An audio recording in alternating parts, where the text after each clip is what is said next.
There we go. Nope, wrong one. There we go. All right, so we have that.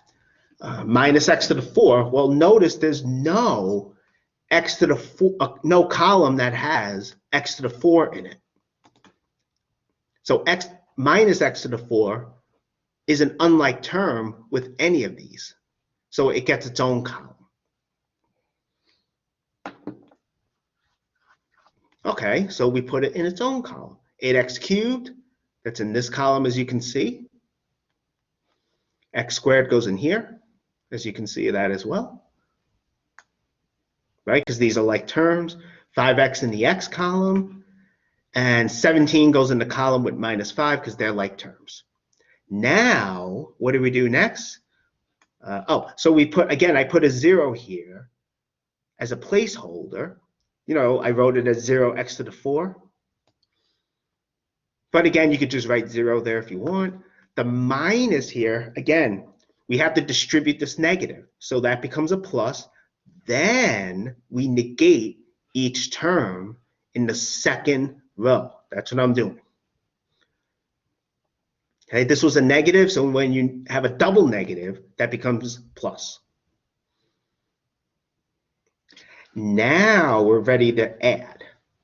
So we add, we get negative x to the 5th. Add, you get negative 2x cubed. Add, you get negative 4x squared. Add, you get negative 4x, negative 22, x to the 4. Good. Okay, good. So this is our polynomial, right? But again, we want it in standard form. So x to the 4 has to be in front of 2x cubed, of minus 2x cubed, and that's what I did.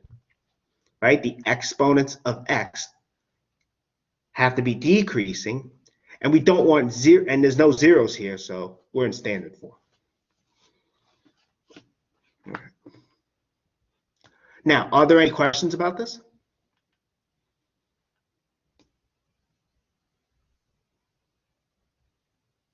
I will post the solutions later today.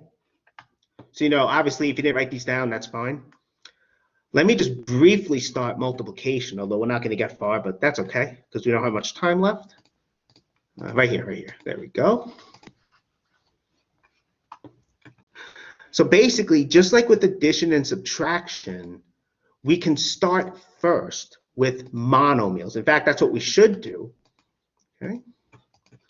And notice, though, this is how we actually multiply monomials. You know, this is what we do. Namely, what we do is we multiply the coefficients together, and by our exponent rules, we add the exponents of the variable. So again, we're multiplying coefficients, we're adding the exponents, as you can see. Like so. Like so. And so we get this. All right, so I know it's not much, but we're going to have to stop now because we're out of time.